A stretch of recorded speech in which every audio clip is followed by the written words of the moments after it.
Assalamualaikum warahmatullahi wabarakatuh. Waalaikumsalam warahmatullahi wabarakatuh. Bihamdillah wassalatu wassalamu ala rasulillah wa ala alihi wa sahbihi wa mawalah wa la hawla wa la quwata illa billahi wa ba'du. Alhamdulillah, segala puja dan puji hanya milik Allah subhanahu wa ta'ala. Salawat dan juga salam senantiasa kita hadiahkan kepada Rasul kita Nabi besar Muhammad sallallahu alaihi wa ala alihi wasallam. Karena memang tidak ada kitab yang dikaji, karena di beberapa tempat kalau kajian memang pakai kitab biasanya ya. Karena di sini tidak ada atau belum ada kitab, maka kajian kita mungkin tematik dulu. Dan untuk pagi menjelang siang ini kita akan membahas satu hadis Nabi sallallahu alaihi wasallam yang cukup bagus sekali. Hadis ini dikeluarkan oleh Imam Al-Bukhari dan juga Muslim dari Abi Sa'id Al-Khudri Ibn Malik Ibn Sinan radhiyallahu anhuma. Baik, kita akan baca hadisnya baru kita jabarkan. An Abi Sa'id Sa'd ibn Malik ibn Sinan radhiyallahu anhuma anna nasan minal ansari sa'alu Rasulullah sallallahu alaihi wasallam fa'atahum thumma sa'aluhu fa'atahum hatta nafida ma indahu. Faqala lahum hina anfaqa kulla syai'in biyadihi ma yakun indi min khairin falan addakhirahu ankum wa man yasta'fif yu'ifhu Allah ta'ala wa man yastagni yughnihi Allah ta'ala wa man yatasabbar yusabbirhullahu ta'ala wa ma utiya ahadun ata'an khairan wa awsa' minas sabri. Dari Abu Sa'id Al-Khudri Sa'd ibn Malik ibn Sinan radhiyallahu an, ada beberapa orang-orang dari kalangan Ansar datang meminta sedekah kepada Nabi sallallahu alaihi wasallam. Lalu beliau memberikan sesuatu pada mereka, kemudian mereka meminta lagi, beliau memberikannya lagi, sehingga habislah harta Nabi sallallahu alaihi wasallam. Kemudian setelah habis harta Nabi sallallahu alaihi wasallam karena disedekahkan kepada orang-orang yang datang meminta-minta, maka Nabi sallallahu alaihi wasallam mengatakan, apa saja kebaikan, maksudnya harta yang dimiliki Rasul, maka aku tidak pernah menyimpannya sehingga aku berikan kepada kalian semuanya. Kemudian Rasul SAW berwasiat, barang siapa yang menjaga diri dari meminta-minta pada orang lain, maka akan diberikan kecukupan oleh Allah Subhanahu wa ta'ala. Kemudian kata Nabi sallallahu alaihi wasallam, dan barang siapa yang merasa dirinya cukup, artinya cukuplah Allah yang ada padanya tanpa harus bersandar kepada manusia, maka Allah subhanahu wa ta'ala akan berikan kekayaan pada hati dan jiwanya. Kemudian Nabi juga mengatakan, dan barang siapa yang berlaku sabar, maka akan dikaruniai kesabaran oleh Allah. Kemudian di ujung hadis Rasul mengatakan, tidak ada seorang pun yang dikaruniai satu pemberian yang jauh lebih baik dan lebih luas dibandingkan kesabaran. Hadis ini disepakati Bukhari dan Muslim. Taib, kita jelaskan satu hadis ini karena hadis ini bagus sekali untuk kita jadikan renungan bagaimana harus menjalani kehidupan di dunia ini. Ma'asyiral muslimat, ibu-ibu yang dimuliakan Allah Subhanahu wa taala. Di sini ada 3 poin yang ingin saya jelaskan berdasarkan poin-poin yang dijelaskan Nabi sallallahu alaihi wasallam. Pertama, bicara soal hukum meminta-minta. Kemudian yang kedua, bicara soal iffah, menjaga kehormatan. Dan yang terakhir yang kita akan bahas adalah bicara soal kesabaran. Ini 3 poin yang dirangkum dalam hadis Nabi sallallahu alaihi wasallam tentang hukum meminta-minta, kemudian menjaga kehormatan dari dosa, kemudian berlaku sabar. Kita kupas satu persatu.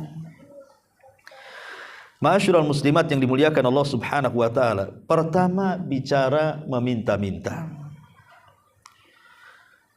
Ada sebuah syair Arab yang mengatakan, la tas'alanna bani Adam hajatan wasalil ladzi abwabuhu la tuhjab.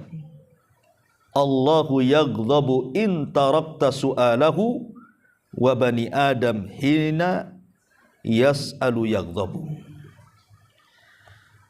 Penyair Arab mengatakan, janganlah kalian meminta kepada anak Adam sebuah kebutuhan, tapi mintalah kepada zat yang pintunya tidak pernah tertutup. Maksudnya Allah. Allah akan murka apabila kita meninggalkan dan tidak meminta kepadanya. Tetapi Bani Adam justru akan marah kalau kita selalu meminta. Syair ini sangat bagus sekali, karena di permulaan dia mengatakan jangan pernah meminta-minta kepada manusia. Karena sebaik apapun manusia itu ada batasnya, Bu. Sehari, 2 hari, sebulan, 2 bulan, mungkin kita datang ke rumahnya pinjam uang untuk sebuah hajat dan kebutuhan. Boleh jadi masih dikasih itu. Kalau yang sekali 2 kali minta kan masih dikasih, Bu. Apalagi kasihan kan, mungkin dia orang susah gitu ya. Pasti dikasih. Kecuali bakhil kan, Bu ya.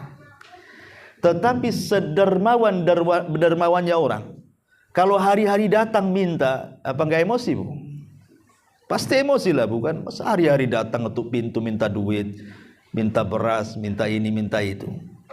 Pasti manusia itu, baik-baik manusia pun pasti akan jenuh tuh. Asik kamu lagi. Ya, mintalah ke tempat lain, asik ke sini terus. Pasti akan marah kita kalau dimintai terus tuh. Tetapi Allah Subhanahu wa taala berbeda. Kalau kita tidak meminta kepada Allah, justru Allah marah tuh. Itulah bedanya kita dengan Allah tuh. Kalau Allah tidak diminta, justru marah. Kalau kita sering diminta, kita pula emosi. Itulah manusia seperti itu. Makanya kenapa sampai Nabi SAW mengatakan, lau ta'lamuna ma fis su'ali ma masya ahadun ila ahadin yas'aluhu syai'an. Kalau orang itu tahu dosa di balik meminta-minta itu, pasti orang tidak mungkin meminta-minta. Kalau orang tahu dosanya, pasti orang nggak mungkin minta-minta. Tapi karena orang itu tidak tahu dosanya, seolah-olah minta-minta itu sudah jadi profesi dia, ya nyantai saja. Makanya sering saya nasihatkan, Bu, kalau di jalan-jalan di lampu merah tuh, Bu, ada orang yang meminta-minta, lihat orangnya. Kalau nampak orangnya sehat, tenaganya kuat, masih muda, jangan dikasih, Bu. Mungkin bahasa saya tuman itu orang kayak gitu tuh. Harusnya kan kerja. Apalagi di Batam, alhamdulillah kerja apa saja bisa kok. Makanya saya kadang-kadang, Ibu tahu waktu manusia silver tuh. Ada pula manusia silver di Batam. Itu kan masih muda-muda, Bu. Bahkan kalau saya lihat matanya merah itu kan. Itu merah kenapa? Ya kita kan jadi bersuudon bukan berhusnudon, ya kan? Karena kadang-kadang waktu zuhur pun mereka masih dandan seperti itu. Kapan sholatnya? Orang kayak gitu tuh. Mata sampai merah-merah. Ya kita mungkin jangan untuk mabok, kita tidak tahu juga kan gitu. Oke lah untuk kebutuhan. Apa dengan seperti itu? Meminta-minta.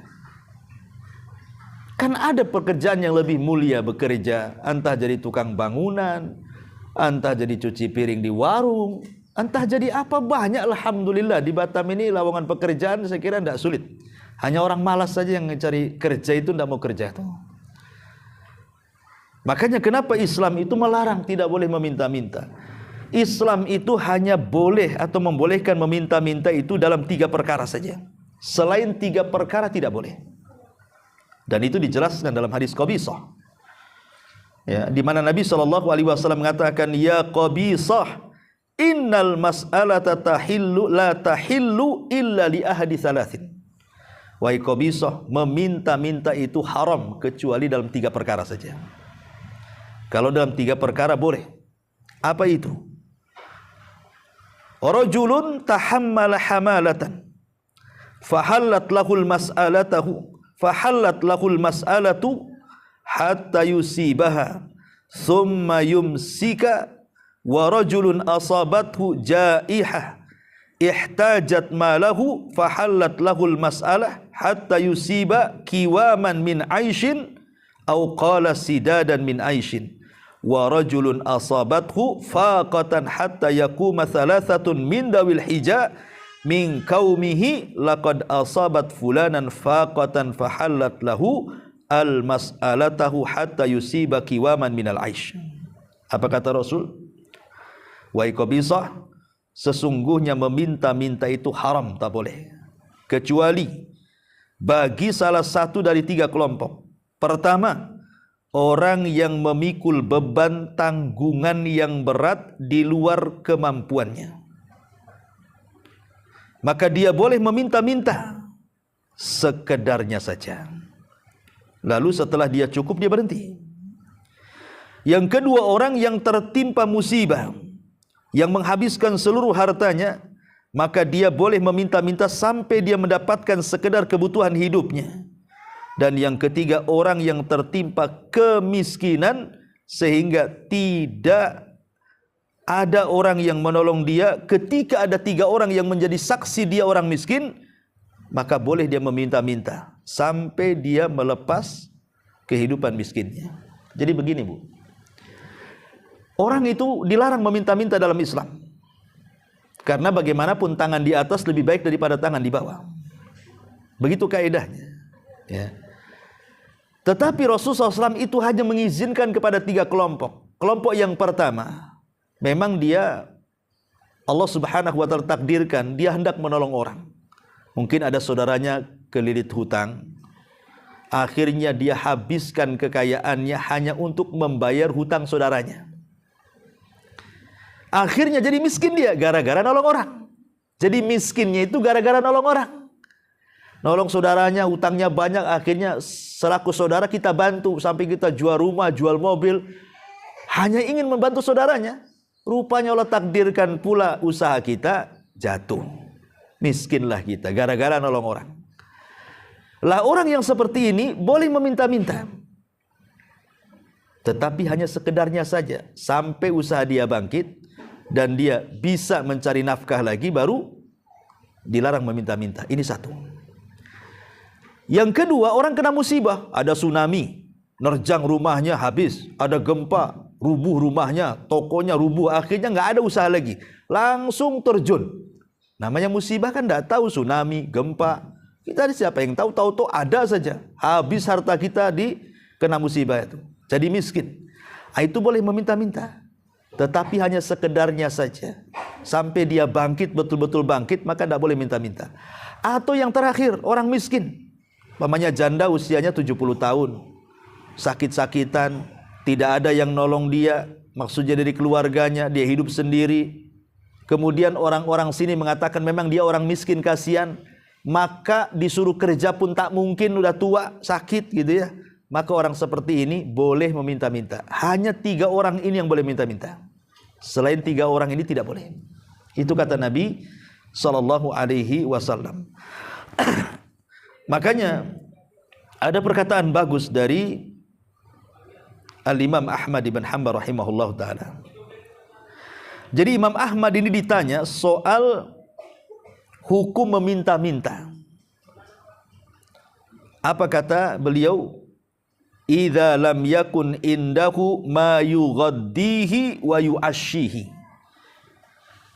Orang kalau memang tidak ada yang bisa dimakan, baik makan pagi, makan siang atau makan malam, memang enggak ada yang bisa dimakan. Ya. Maka yang seperti ini menjadi darurat, boleh meminta-minta hanya untuk mengganjal perutnya saja. Walaupun kata Imam Ahmad, seandainya dia tidak meminta-minta dalam kondisi seperti itu, maka itu lebih baik, dan dia harus yakin pasti Allah akan memberikan rizkinya kepadanya. Walaupun tidak minta-minta. Contoh nih, satu kisah. Ya. Jadi satu hari Imam Syafi'i dengan Imam Ahmad ini, Imam Syafi'i dengan Imam Malik. Itu kan guru sama murid tuh. Imam Malik gurunya, Imam Syafi'i muridnya. Kemudian keduanya berselisih pendapat tentang satu hukum, di mana Imam Syafi'i itu mengatakan bahwa rizki itu harus dicari. Kata Imam Syafi'i, rizki itu harus dicari. Tapi Abu Hanifah mengatakan enggak perlu rizki itu dicari, kata Abu Hanifah. Kenapa? Karena sudah dicatat. Tanpa dicari pun rizki itu pasti akan datang. Itu pendapat Abu Hanifah. Berdebatlah dua ulama ini, guru sama murid ini. Kata Abu Hanifah, rizki enggak usah dicari, nanti datang sendiri. Kata Imam Syafi'i, mana ada rizki datang sendiri? Ya dicarilah katanya. Selesai berdebat, Imam Syafi'i pergi. Di tengah jalan Imam Syafi'i ini mendapati orang yang sedang memikul barang. Akhirnya kata Imam Syafi'i, wahai Tuan, mau enggak saya bantu mengangkatkan barangmu? Akhirnya diangkatlah barang sama Imam Syafi'i sampai ke tujuan. Karena Imam Syafi'i sudah berlaku baik mengangkat barang itu, akhirnya kemudian yang punya barang ini ngasih upah kepada Imam Syafi'i itu. Dari sini Imam Syafi'i ada hujah dalam hatinya. Tuh kan, kalau saya tidak bekerja mengangkatkan barang orang, mana mungkin saya dapat duit katanya. Nah, berarti Abu Hanifah ini nggak benar nih katanya. Imam Malik ini pasti nggak benar nih katanya. Masa orang nggak kerja dapat duit katanya. Datanglah dia kepada Abu Hanifah menceritakan soal upah yang didapat dan mengatakan, ya Imam, tadi saya ketemu orang ngangkat barang, saya angkatkan barang, tahu-tahu dia ngasih upah katanya. Tetapi saya ingin berbagi dengan anda wahai Abu Hanifah. Akhirnya diparoh tuh upahnya itu, dikasihkan kepada Imam Malik separuh, upahnya disimpan oleh Imam Syafi'i separuh.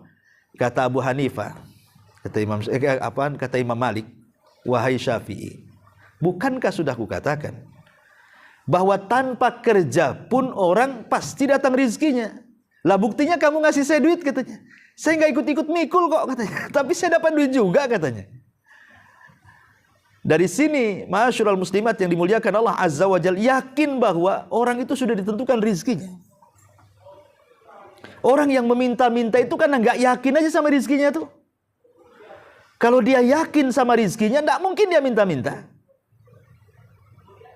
Makanya dalam Islam itu meminta-minta sungguh tercela. Bahkan nanti pada hari kiamat dia akan dibangkitkan, wajahnya tinggal tulang tanpa ada daging. Naudzubillah. Ya. Ma'asyiral muslimat yang dimuliakan Allah Subhanahu wa taala. Makanya ada satu kisah menarik. Hisham ibn Abdul Malik ini kan seorang khalifah, Bu. Hisham ibn Abdul Malik seorang khalifah. Dia haji. Kemudian di Masjidil Haram berjumpa dengan salah satu putranya Ibnu Umar, namanya Salim. Salim ini maula, pembantunya Ibnu Umar. Salim maula Ibnu Umar. Dan dia ulama besar, ulama qiraah. Salim ini ulama hadis juga. Karena Hisham ibn Abdul Malik ini kan menghormati, Bu, menghormati para ulama. Dia khalifah, dihormati para ulama tuh. Jadi ketika di Masjidil Haram, dia ingin memberikan hadiah uang banyak kepada Salim maula Ibnu Umar ini, karena memang dia ulama, banyak jasanya gitu ya, mengajar orang. Jadi selaku khalifah dia ingin memberikan hadiah berupa uang yang banyak kepada Salim Maula Ibnu Umar. Apa yang terjadi? Ditolak, tidak mau. Ya. Apa kata dia? Jawabannya, wahai khalifah, ya, apakah pantas saya meminta kepada selain Allah sementara saya berada di rumah Allah? Itu jawabannya. Pantaskah saya meminta pemberian dari selain Allah sementara saya berada di rumah Allah, katanya. Karena kan posisinya di Masjidil Haram tuh. Enggak pantas, katanya. Saya mendapatkan pemberian dari selain Allah sementara saya berada di rumah yang lebih kaya dibandingkan khalifah, rumah Allah. Karena kekayaan khalifah juga kekayaan Allah gitu ya. Lihat, ditolak tuh sama Salim tuh, uang yang banyak dari khalifah itu. Padahal bukan minta loh Bu, dikasih. Kenapa coba para ulama sampai seperti itu? Dia ingin menjaga izzah namanya, kehormatan. Jangan sampai hatinya itu kemudian terkuasai dengan hawa nafsu, akhirnya mendekati penguasa, menjilat penguasa. Samalah dengan kasusnya seorang ulama salaf namanya Sufyan Ats-Tsauri rahimahullahu ta'ala. Sufyan Ats-Tsauri ini kan dikenal ulama zuhud, ulama yang paling zuhud ya.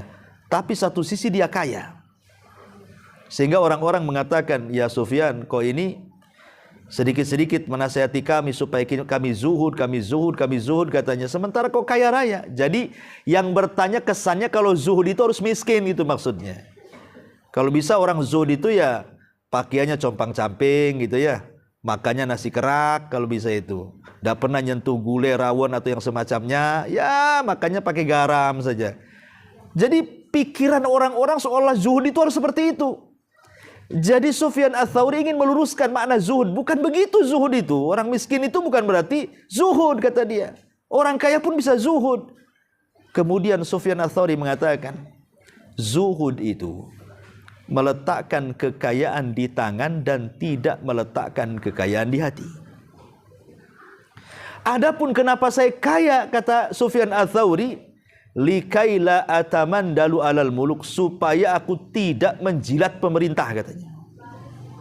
Ya aku harus kaya lah, ulama harus kaya. Sebab kalau ulama tidak kaya, nanti dia mendekati penguasa, nanti dia menjilat-jilat, meminta-minta harta jabatan dan begitu di penguasa. Saya tidak mau, kata Sufyan Ats-Tsauri. Sebab kalau itu yang terjadi, aku tidak bisa mengatakan yang hak itu hak, yang batil itu batil. Makanya saya harus kaya supaya aku tidak menjilat penguasa, katanya. Itulah zuhud, katanya. Zuhud itu meletakkan kekayaan di tangan, bukan meletakkan kekayaan di hati. Jadi ini yang pertama, hendaklah seorang muslim itu harus menjaga kehormatan diri, tidak meminta-minta kecuali kepada Allah Subhanahu wa taala. Berusaha, pasti Allah Subhanahu wa taala kasih. Ya. Dan harus yakin dengan rizki Allah Subhanahu wa taala. Dengan firman Allah Azza wa Jalla, wa ma min dabbatin fil ar illa 'alallah rizquha.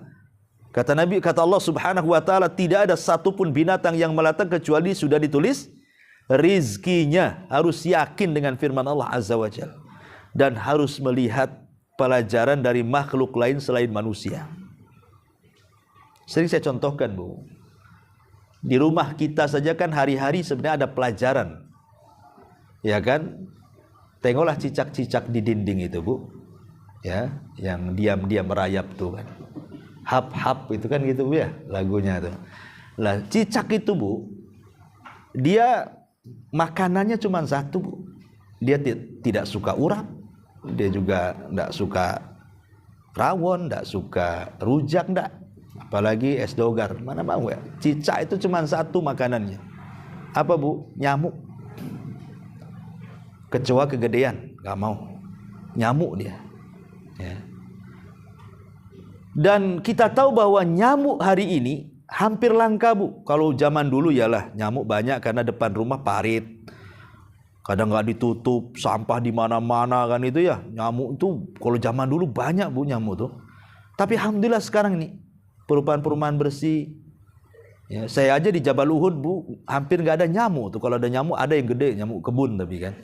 Kalau di kota kan kecil, nyamuk kota. Ya. Dan nyamuk itu hampir tidak ada. Ada tapi sudah punah. Kenapa punah, Bu? Ya karena tadi sarang-sarang nyamuk itu sudah dimatikan sama orang. Ya, datang semprotan, datang obat, kan? Orang sudah disadarkan sekarang ini kebersihan, makanya sarang-sarang nyamuk itu sudah berkurang. Belum lagi pembunuh-pembunuh nyamuk itu berserakan, Bu. Mulai dari baygon, bat nyamuk, raket nyamuk. Oh, sekarang ada raket lagi, bukan? Artinya bahwa rizki nyamuk ini kan makin kesini makin seret kan, Bu ya. Mungkin sudah krisis moneter itu nyamuk tuh. Cecak itu sudah susah kalau menurut kita ini, bagaimana dia bisa bertahan hidup tuh. Tapi buktinya ya banyak saja cecak itu. Siapa yang ngasih makan cecak tuh, Bu? Yang ngasih makan cicak itu ya Allah, bukan kita yang masih ngasih makan cicak kan itu. Yang lebih hebat dibandingkan itu, Bu, bukan hanya cicak bisa makan dengan kondisi nyamuk sudah disemprot baygon, bat nyamuk sudah nggak laku lah sekarang kan. Kena raket, kena, bahkan sekarang ada satu semprot. Kalau baygon kan masih harus nyemprot banyak, Bu. Ada obat tuh satu semprot aja satu ruangan tuh, mati semua tuh. Ya. Tetapi kok cecak bisa hidup? Siapa yang ngasih hidup? Allah. Dan yang lebih menakjubkan lagi bukan di situ, Bu. Menurut penelitian ahli cicak, ya, saya bukan ahli cicak, tapi adalah ahlinya, saya terbaca di Google itu, cicak ini, Bu, bisa dicek nanti ya di Google ya, www.cicak, ini keluar tuh nanti. Jadi cicak itu paling sedikit, Bu, kalau bertelur itu 8 butir. Ibu perhatikanlah cicak tuh, itu paling sedikit telurnya 8 butir. Nggak ada cicak itu kalau betul di bawah 8 butir itu. Itu paling sedikit 8 butir. Ke atas. Ya bisa 10. Ya, pokoknya paling sedikit 8 butir. Telurnya itu. Padahal kalau secara logika, makanan cicak itu kan sudah kurang tuh. Sementara dia harus punya anak 8 tuh. Kalau seandainya 8 butir itu netes semua, berarti kan satu cicak itu punya anak 8. Dengan kondisi ekonomi seret. Coba bayangkan. Susah ada cari nyamuk tuh. Tapi bisa dia ngasih makan 8 anaknya tuh. Siapa yang ngasih makan? Allah. Ini kan hebatnya cicak tuh. Masa kita kalah tawakalnya dengan cicak? Sehingga kita takut anaknya banyak-banyak, akhirnya cukup 2 saja katanya kan. 2 ini, Bu, masalah. Kalau sempat mati 1, tinggal 1. Sempat mati 2-duanya, habis anaknya. Jadi kalau manusia kemudian berpikir takut tidak ngasih makan anak-anaknya, berarti keimanan kita kalah dengan keimanan cicak tuh. Makanya Nabi SAW kalau bicara soal tawakal selalu mencontohkan dengan binatang. Apa kata Nabi SAW? Lau antum tatawakkaluna 'ala Allah haqqa tawakkuli la ruziktum kama yurzaqut thair. Kalau kalian betul-betul tawakal kepada Allah Azza wa Jalla, kalian pasti akan diberikan rizki seperti Allah kasih rizki burung. Burung ini nggak sekolah, tapi dia kalau keluar dari sangkarnya meninggalkan anaknya pagi hari, sore dah pulang bawa makanan tuh, Bu. Pertanyaannya, kemana ngarahnya burung tuh? Kalau kita kan jelas, Bu, ngarahnya ke kantor, ke pasar, ke tempat kerja, jelas tuh ngarahnya. Burung ini nggak jelas ngarahnya, mutar-mutar aja dia. Insting dia saja, pokoknya ngendus di sana makan baru ke sana, ngendus di sini ada makan ke sini. Dia ikut insting saja tuh. Tapi kok bisa dia pulang bawa makanan dan bisa ngasih makan anak-anaknya dan bisa membesarkan lagi anak-anaknya? Kalau sekarang ini manusia itulah diberikan akal oleh Allah luar biasa. Burung nggak ada akal, manusia ada akal. Burung nggak bisa ngakal-ngakali kita, Bu. Kalau kita bisa ngakal-ngakali burung. Tapi kita loh, manusia berakal, kok akalnya itu kok masih kalah dengan insting burung, itu maksudnya. Sehingga akhirnya tidak terpikir untuk bekerja, terpikir untuk banting tulang, malah minta-minta pula. Alasannya apa? Aduh, daripada, kan kaedahnya di masyarakat kan, daripada maling, Ustadz, ya, daripada maling, daripada nyopet, bagus saya minta-minta. Dia tidak paham minta-minta juga dosa tuh sebenarnya. Dia kira minta-minta itu tak dosa. Jadi dia kiasnya daripada maling, bagus saya minta-minta. Padahal minta-minta itu berdosa. Kecuali kepada 3 orang yang saya sebutkan tadi. Kalau yang 3 orang ini memang dibolehkan dalam kondisi darurat kan, saya sudah sebutkan. Tapi selain dari 3 orang ini, maka meminta-minta itu berdosa. Dan merendahkan harkat martabat manusia. Dan terkadang juga menyinggung orang, Bu. Menyinggung orang. Kadang-kadang menakut-nakuti orang dengan penampilan dia. Iya, Bu, kadang-kadang minta-minta, kadang-kadang minta-mintanya dengan lagu ngamen gitu kan. Aduh, kadang-kadang orang ngamen penampilannya kalau nggak ngasih takut dipukul gitu kan. Kalau nggak ngasih ya memang nggak mau ngasih. Akhirnya kan ngasih terpaksa, Bu. Apalagi kemudian yang ngamen ini lagunya ngancam. Ya, oh makin lagi dikasih kan. Nah, ini kan repot kalau kayak gini, Bu. Jadi intinya yang pertama, kata Nabi SAW di sini, jangan suka meminta-minta. Barang siapa yang menjaga diri untuk tidak meminta-minta, maka pasti Allah akan berikan kekayaan kepadanya. Pasti itu. Dan itu sudah banyak di masyarakat gitu yang seperti itu. Jadi orang yang minta-minta itu selamanya dia tidak akan kaya. Dia akan terus minta-minta dan akan tetap miskin. Ini yang pertama. Kemudian yang kedua, di sini bicara tentang menjaga kehormatan. Menjaga kehormatan. Apa artinya menjaga kehormatan itu? Atau bahasa Arabnya iffah.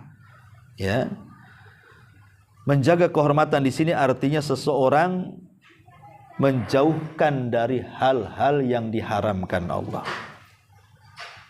Menjauhkan dari hal-hal yang diharamkan Allah Azza wa Jal, seperti melakukan perzinahan, naudzubillah, atau homoseksual, atau disingkat dengan LGBT, ya. Pokoknya hal-hal yang menjurus kepada menghinakan kehormatan kita. Maka siapa yang bisa menjaga kehormatannya, Allah akan jaga kehormatannya. Makanya wasilah-wasilah ataupun perkara-perkara agar kita bisa menjaga kehormatan kita dari perkara-perkara maksiat, Bu. Khususnya maksiat yang tadi saya sebutkan atau yang lainnya. Pertama, cobalah latih supaya kita bisa bertakwa baik dalam kondisi tidak ada manusia ataupun dalam kondisi ada manusia. Ini harus dilakukan, Bu. Karena di zaman sekarang, maaf Bu ya kan, dengan adanya handphone, hampir semua orang pegang handphone. Nenek-nenek aja pegang handphone sekarang, Bu. Pakai iPad lagi, ya. Pengemis di jalan saja bawa handphone sekarang, Bu. Ya, mungkin kedepannya mungkin kalau ngemis tuh nggak minta lagi, Bu. Paling ngasih rekening tuh. Itu mungkin ya kan, makin maju kan itu. Sekarang sudah ada SMS bankingnya semua, apalagi yang susah. Jadi dengan adanya handphone ini, apa yang dikhawatirkan Rasul 14 abad yang silam? Apa kata Rasul? Nanti pada hari kiamat akan didatangkan kepada Allah Subhanahu wa taala orang yang memiliki pahala sebesar gunung Tihama. Kemudian Allah hancurkan pahalanya gara-gara maksiat yang tidak terang-terangan. Sekarang maksiat, kalau dulu mau maksiat tidak terang-terangan tuh bukan sulit, Bu. Kalau dulu mau maksiat tidak terang-terangan tuh sulit. Kalau sekarang tidak sulit karena sudah ada handphone. Ibu sendirian di dalam kamar pegang handphone, entah apa yang ditengok di situ. Entah sinetron, entah film, entah berita, entah berita-berita hoax nggak jelas, apalagi tahun politik ini kan.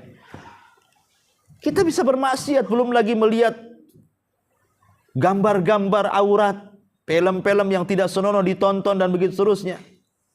Bahkan sekarang ini kalau kita berkumpul di trotoar nih, Bu, umpamanya ibu berlima tuh, masing-masing punya handphone, duduknya berjejer.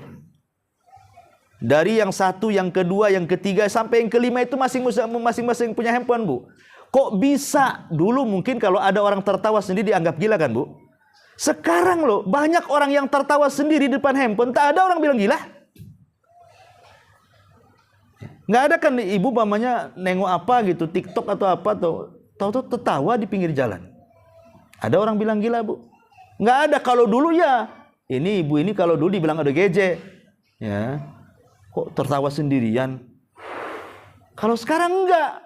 Sekarang ini hilang urat malunya, Bu. Perempuan-perempuan tuh hilang urat malunya. Kenapa? Dia bisa tertawa loh di pinggir jalan nengok handphone. Pada suara perempuan kan aurat tuh. Bisa dia tertawa, na'udzubillah. Yang lebih parahnya lagi urat malunya hilang tuh dia main TikTok pula di jalan tuh. Main Instagram, tolong dipegangi, entah orang nggak kenal, kemudian dia berfase, selfie macam-macam, na'udzubillah, coba ingat. Kan hilang rasa malunya tuh. Itu di luar, bagaimana di dalam? Kalau sendiri-sendiri, rasa malunya di depan orang aja dah hilang, apalagi sendirian nggak ada orang. Maka handphone ini memang paling banyak menghilangkan pahala. Persis kata Nabi kan, nanti pada hari kiamat itu ada orang datang dengan segudang pahala sebesar gunung Tiamat, tapi hilang dengan maksiat sendiri-sendiri. Ini handphone ini bisa menghilangkan pahala kita, Bu. Makanya saya nasihati ibu kalau punya anak, ya SMP, SMA, minta handphone jangan dikasih. Ya, itu bahaya gitu ya. Kenapa? Karena orang tuanya saja kalau udah main handphone lupa. Apalagi anaknya. Ibu aja kalau main handphone itu sampai gosong kalau masak tuh. Ya kan? Kadang-kadang begitu. Jangan itu suami di sampingnya aja kayak nggak punya suami. Ada tuh istri tuh mau tidur, bangun tidur yang dilihat handphonenya, suaminya nggak dilihat. Tahu tuh udah ngorok di sampingnya. Lah ini kan gimana ceritanya? Ini kan maksiat juga, Bu. Harusnya kan orang kalau sudah masuk kamar itu ya handphone ditaruh lah. Nggak usah ikut-ikut masuk. Itu sudah lain lagi ceritanya. Ini masuk kemana-mana. Bahkan kalau seandainya nih handphone ini jatuh ke sela-sela ranjang, Bu. Kemudian ibu bangun, itu yang dicari bukan suami dulu, Bu. Ya. Handphonenya dulu. Ya. Ini kan masalah yang seperti ini. Itulah makanya handphone ini sekarang ini alat yang bisa menghapuskan dosa sebesar gunung Tiamat. Makanya nasihat para ulama begini, Bu. Balaslah sebuah dosa itu dengan kebaikan. Kalau kita dalam satu hari itu kita bermaksiat sendiri-sendiri, orang tidak tahu kecuali Allah, dengan ibu saja. Duduk di kamar sendiri atau suami lagi nggak ada, duduk di kursi, nonton apa yang ditonton, entah ya namanya iklan-iklan di YouTube, iklan-iklan di Facebook. Kadang-kadang kan aurat-aurat nampak di situ, baik aurat laki-laki atau perempuan. Kita memandang aurat kan nggak boleh, Bu, walaupun lihat di handphone gitu ya. Belum lagi baca berita-berita hoax, belum lagi baca-baca yang na'udzubillah lah di situ terkandung dosa. Kan ibu sedang bermaksiat yang tidak tahu kecuali ibu dengan Allah kan namanya, dengan handphone itu. Maka kalau kita dalam 2 jam main handphone dan tidak ada yang tahu kecuali Allah isinya maksiat, maka dalam satu hari itu gunakan juga 2 jam untuk ibadah yang tidak ada yang tahu kecuali ibu dengan Allah saja. Harus balance lah. Ya. Bagaimana caranya, Ustaz? Ya zikir lah. Kalau orang tidak tahu kan bisa zikir, astagfirullah, astagfirullah. Jangan dikeraskan ya, orang tahu lah jadinya. Ya cukup astagfirullah, astagfirullah. Kalau ada orang diam dulu, nggak ada orang astagfirullah lagi, atau zikir apa, atau masuk ke kamar baca Quran. Jadi samakan, kalau kita maksiat tidak terang-terangan 1 jam, maka kita beribadah 1 jam juga tanpa terang-terangan. Supaya apa? Kata Nabi SAW, wa atbi'is sayyi'atal hasanata tamhuha. Ikutilah perbuatan buruk dengan kebaikan, supaya kebaikan inilah bisa menghapuskan keburukan, kata Nabi. Ini yang pertama ya. Menjaga kehormatan itu adalah bertakwalah kepada Allah, baik dalam kondisi ada atau tidak ada orang. Kemudian yang kedua, berdoa. Penting berdoa ini. Ya, doa ini silahul mukmin. Makanya Nabi SAW senantiasa berdoa untuk diistiqomahkan dalam ketaatan. Kata Ummu Salamah, Doa yang paling banyak dibaca Nabi itu apa? Ya muqallibal qulub tsabbit qalbi ala ta'atik. Wahai zat yang membolak-balikan hati, tetapkan hatiku di atas ketaatan kepadamu. Itu doa yang paling banyak dibaca Nabi. Pertanyaannya, mungkinkah Nabi itu dibolak-balik hatinya alias sesat? Mustahil lah, Nabi itu kan maksum. Tapi kenapa dia membaca doa seperti itu? Satu, untuk memberikan contoh kepada umatnya. Yang kedua, walaupun dia seorang Nabi, Nabi tetap khawatir. Kata Nabi kepada Ummu Salamah, ya Ummu Salamah, hati kita itu berada di jari jemari Allah. Allah bisa membolak-balikan siapapun sesat, siapapun dapat hidayah. Kalau Nabi takut kalau seandainya kemudian dia tersesat, padahal tidak mungkin seorang Nabi tersesat, harusnya kita lebih takut lagi. Makanya banyak-banyak berdoa ya kepada Allah agar kita jangan sampai masuk kepada fitnah maksiat tadi. Kemudian kalau takut melakukan zina, ya, takut melakukan hal-hal yang sifatnya mencoreng kehormatan, kalau belum menikah, ya menikahlah, itu caranya. Ya, jadi ibu ini kalau punya anak, sudah anak-anak gadis, udah lulus SMA, suruh mondok tak mau, suruh ngaji tak mau, suruh kerja tak mau, maunya jalan sini, jalan sana, ya mungkin udah punya pacar, ibu tak tahu, maka obatnya kawinkan, Bu. Ya, cepat kawinkan saja, jangan lama-lama. Itu obat dia tuh. Kalau nggak dikawinkan, dia keluyuran terus itu. Kecuali dia mau belajar agama, mau teruskan ke pesantren, ya bolehlah agak telat-telat. Tapi kalau sudah ada alamat nakal nih, ya, sudah berani melawan orang tuanya, sudah suka dengan lawan jenisnya, itu obat terbaik, kawinkan saja. Segera kawinkan, ya, supaya jangan banyak lagi dosa yang dilakukan dia.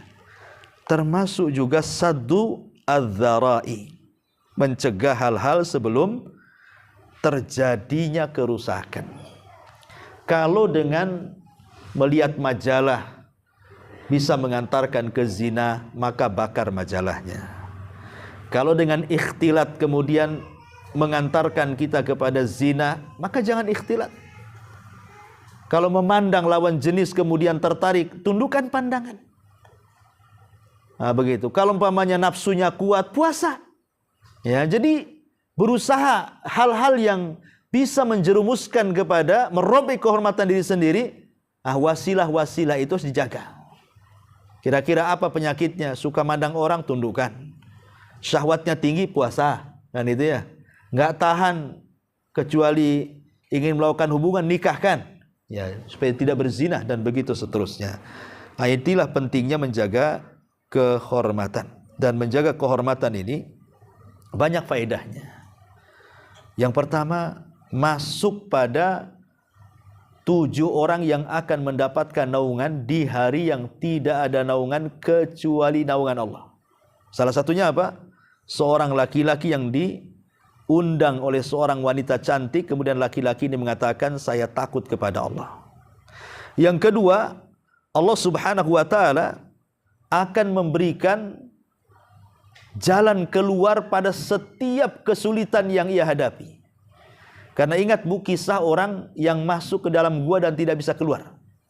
Ada 3 orang di zaman Bani Israel masuk ke dalam gua, tidak bisa keluar. Karena pintu guanya, batunya itu roboh.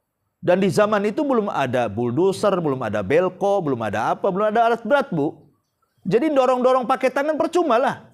Akhirnya salah seorang di antara mereka, wah, ini kalau kita tidak bertawasul kepada Allah dengan amal soleh kita, boleh jadi kita akan mati di gua ini. Lah, salah satu yang bertawasul dari 3 orang itu adalah bertawasul dengan kehormatan. Dulu dia naksir seorang wanita, tapi wanita itu tak mau sama dia. Namanya bertepuk sebelah mata tuh. Sebelah tangan. Kok mata pula ya. Jadi akhirnya kemudian pas ada waktu ini, wanita ini datang sendiri sama dia. Kebetulan orang tuanya terlilit hutang. Banyak lagi. Akhirnya wanita ini meminjam uang untuk melunasi hutangnya. Ini kesempatan. Karena dia suka dari dulu, dia mengatakan, saya siap membantu hutang orang tuamu, tapi berzinahlah 1 kali denganku, katanya. Karena dari dulu suka masalahnya. Akhirnya deal-dealan, deal or no deal, deal. Akhirnya ketika uang sudah disiapin, keduanya sudah siap melakukan perzinahan, sudah membuka aurat keduanya, tiba-tiba wanita ini mengatakan, bertakwalah wahai fulan kepada Allah. Langsung terkejut anak muda ini dan mengatakan, ittaqillah, katanya, aku bertakwa kepada Allah. Langsung dia tidak mau berzina, dikasihkan percuma uangnya dan mengatakan, pergi kau dariku. Anak muda ini mengatakan, ya Allah, ketika dalam gua, kalau menjaga kehormatanku dengan wanita itu bagian daripada ibadah dan berpahala, tolong pintu gua itu dibuka. Akhirnya terbuka pintu gua itu. Jadi menjaga kehormatan itu bisa menghilangkan kesulitan di dunia. Bahkan juga sebab keselamatan di akhirat. Sudah jelas ini. Ya, ini yang kedua. Kemudian yang terakhir, ini yang juga tak kalah penting. Kata Nabi SAW, barang siapa yang melatih sabar, maka Allah akan buat dia sabar. Ya, man tasabbara, barang siapa yang melatih kesabaran, maka dia akan diberikan kesabaran. Dari sini kita tahu bahwa sabar itu harus dilatih. Kalau tidak dilatih, tidak bisa. Sabar itu ada latihannya, Bu. Dan itu tentu dengan banyaknya musibah, dengan banyaknya ujian, dengan banyaknya masalah. Karena sudah terbiasa menghadapi masalah, lama-lama jadi sabar, Bu. Ya, makanya dibiasakan sabar. Sabar. Nanti lama-lama juga bisa sabar. Dan yang lebih hebat dari sabar ini, Bu, ujung daripada hadis Nabi SAW tadi. Di mana Nabi SAW sampai mengatakan di ujung hadis tentang masalah sabar ini, barang siapa, kata Nabi SAW, barang siapa yang dia bersabar, maka Allah Subhanahu wa taala akan berikan kepadanya kebaikan yang sangat-sangat luas sekali. Bahkan melebihi musibah yang menimpanya. Apa kata Nabi? Wa ma u'tiya ahadun ata'an khairan wa awsa minas sabri. Apa kata Rasul?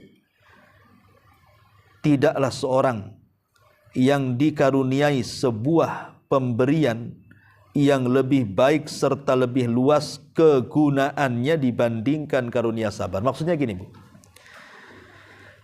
Kalau ibu ini terkena musibah, kemudian ibu bisa sabar, maka sabar itu lebih baik dibandingkan musibahnya. Ibu terkena ujian, diuji oleh Allah Subhanahu wa taala.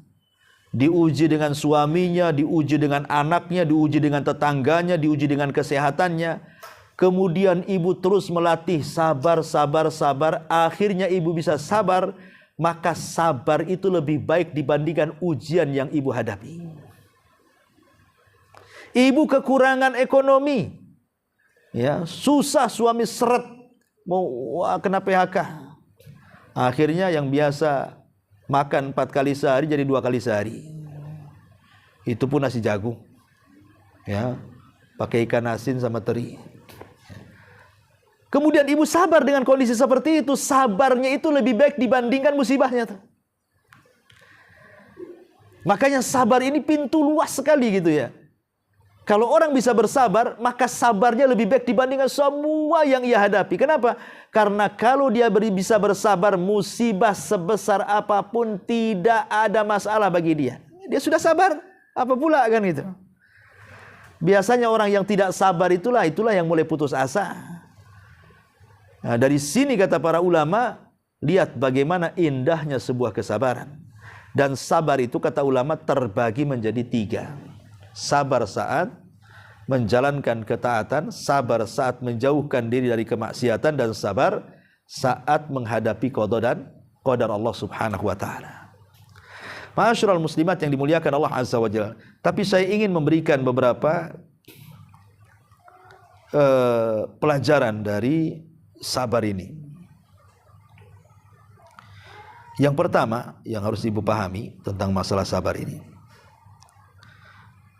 Yang pertama, bahwa di dalam sabar ini, kalau orang bisa sabar, dikatakan oleh Al-Hasan Al-Basri, Dia mengatakan apa? As-sabru kanzun min kunuzil jannah. Sabar itu satu perhiasan mahal dari perhiasan sorga.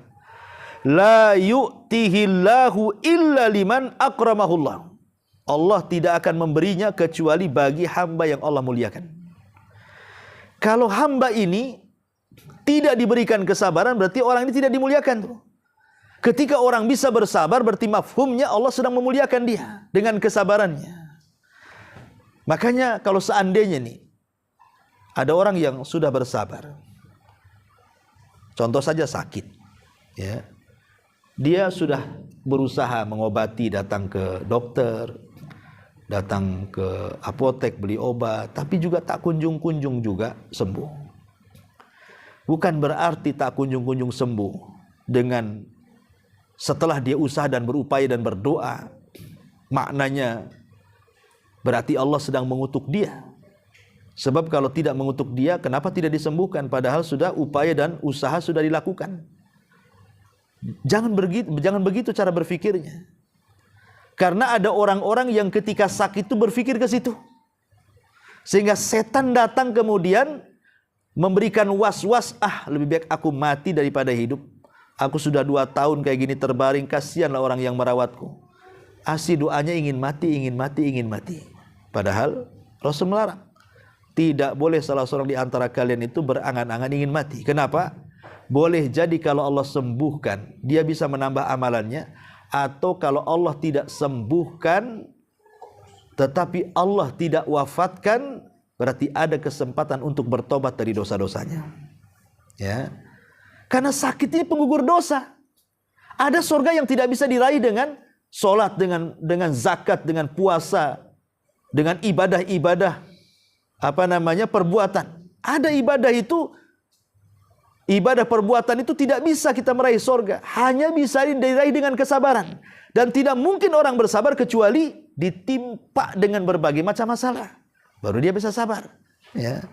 Makanya ada beberapa wasilah bagaimana supaya kita sabar. Ini tipnya, saya kasih tip. Yang pertama, cobalah merenung ayat-ayat Al-Quran, di mana Allah mengatakan wala nabluwannakum bisyai'in minal khaufi wal ju'i wa naqsi minal amwali wal anfusi wath thamarat wa basyiris sabirin alladzina idza asabathum musibatun qalu inna lillahi wa inna ilaihi rajiun. Renungkan ayat ini, bahwa kami akan menguji kalian dengan sedikit dari takut, sedikit dari lapar, sedikit dari kekurangan harta dan jiwa, serta buah-buahan. Kemudian Allah mengatakan apa? Berbahagialah orang-orang yang sabar. Ya, berarti orang yang kena musibah itu berbahagia. Kenapa? Karena mereka dapat 3 keutamaan dalam ayat ini. Apa itu? Alladzina idza asabathum musibatun qalu inna lillahi wa inna ilaihi rajiun ulaika alaihim. Ini kemuliaannya. Mereka akan mendapatkan doa, salawat dari Rabb mereka. Wa rahmah, dan juga rahmat kasih sayang Allah. Wa ulaika humul muhtadun, dan mereka akan dapat hidayah. Lihat, orang sabar akan diberikan 3 perkara. Pertama, pujian dari Allah. Yang kedua, rahmat dari Allah. Yang ketiga, hidayah dari Allah. Ini yang kita cari 3-tiganya. Ya. Kemudian yang kedua, mintalah kepada Allah pada setiap musibah yang menimpa kita. Ingat, karena yang menimpakan musibah Allah, yang mengangkatnya juga Allah. Kemudian yang ketiga, ingat, an ya'lama anna ma asabahu muqaddarun minallah, bahwa apapun musibah yang menimpa kita itu semua takdir Allah, bukan dibuat-buat. Itu takdir Allah Azza wa Jalla semuanya.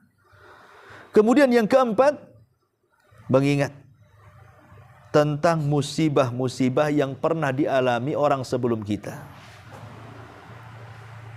Paling mudah lihat di sekeliling kita, Bu.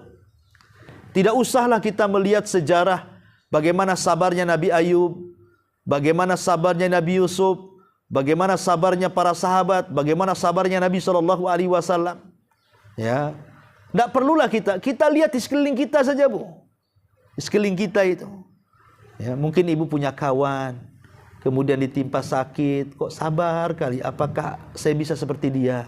Mudah-mudahan saya seperti dia. Mungkin adalah kawan-kawan ibu yang sakit itu mereka sabar. Contoh dia.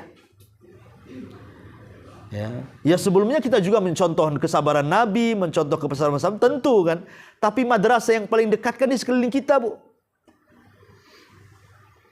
Coba di sekeliling kita itu ada orang yang kena sakit, stroke, akhirnya marah-marah. Janganlah kita kayak dia. Yang satunya lagi kalau kena musibah itu, kayak gak terima tuh. Ngomong ke sana kemari, janganlah seperti dia. Nah, jadi pelajaran di sekitar kita tuh. Bahwa bukan kita aja yang kena masalah, orang pun kena masalah juga kok kan itu. Sebab kalau kita berpikir kita aja yang kena masalah, ini kita tidak bisa mengambil pelajaran namanya dari orang luar. Kemudian juga yang nomor 5, an yatajannab al-jaza'. Jauhi keluh kesah. Karena nggak ada manfaatnya keluh kesah itu. Apa manfaat keluh kesah itu? Karena gini Bu, ini jeleknya di masyarakat nih Bu. Yang nggak tahu, mungkin mudah-mudahan nggak ada lah yang ikut ngaji di sini. Jadi ada orang itu kalau ketemu Bu, ceritanya susah aja tuh. Gimana kondisi susah. Nah, besok ketemu lagi, macam mana sekarang? Tak tahu, masih susah. Nanti ketemu minggu depan lagi tuh, gimana sudah baik kan? Susah aja kalau ketemu Bu. Ada orang kayak gitu kan Bu. Ceritanya itu kalau duduk sama dia tuh ngeluh saja kayak. Kok seperti itu ada orang itu ya? Padahal kita tahu bahwa jangan sampai kita ini mengeluh. Kalau bisa pasrahkan diri kepada Allah. Kemudian yang nomor 6, yakini bahwa nikmat dunia ini, senikmat-nikmatnya dunia itu Bu, pasti hilang. Pasti ada waktunya. Buktinya artis-artis yang dulu mungkin idola ibu ya, tahun 60-an itu, sekarang coba Bu, lihat mukanya. Mukanya sudah nggak berbentuk, udah nenek-nenek, sebagian mereka udah pakai tongkat, sebagian mereka udah mati pun kan itu. Apa diidolakan? Nggak ada. Dunia ini sehebat apapun, orang kaya pasti akan tumbang. Pejabat ada berhentinya. Orang sehat ada sakitnya. Tapi kehidupan sorga itu kekal abadi. Maka ingat, kalau kita kena musibah, maka bandingkan dunia dengan akhirat. Supaya tenang, maksudnya begitu ya. Kemudian juga agar mengetahui bahwa terkadang musibah ini ujian dari Allah Subhanahu wa taala, agar Allah tahu keimanan kita ini jujur ataukah tidak jujur. Kemudian juga supaya mengetahui bahwa peritnya dunia ini tidak seindah manisnya akhirat. Kemudian juga yang selanjutnya, agar dia menyaksikan boleh jadi musibah yang menimpa dia itu karena dosa-dosa yang pernah dilakukannya. Kita tidak tahu. Mungkin Allah sedang membersihkan dosa kita sehingga memberikan musibah. Kan kita tidak tahu. Ya. Atau kalau merasa tidak punya dosa dari kecil jadi orang baik, boleh jadi itu untuk mengangkat derajat dia. Bisa saja seperti itu. Dan begitu seterusnya pembahasan masalah sabar ini panjang ya Bu ya. Tapi inti daripada hadis ini mengajarkan kepada kita 3 poin. Yang pertama, jaga diri, mencukupkan kepada Allah, jangan menjadi orang yang meminta-minta. Yang kedua, jaga kehormatan dengan cara menjauhi hal-hal yang bisa mengarahkan kepada kemaksiatan. Dan yang terakhir, agar kita bersabar kepada Allah, sabar saat melaksanakan ketaatan, sabar saat menjauhkan kemaksiatan, dan sabar ketika menghadapi qada dan qadar Allah Subhanahu wa taala. Wallahu alam. Sampai di sini kajian hadis ini. Silakan kalau ada yang mau bertanya.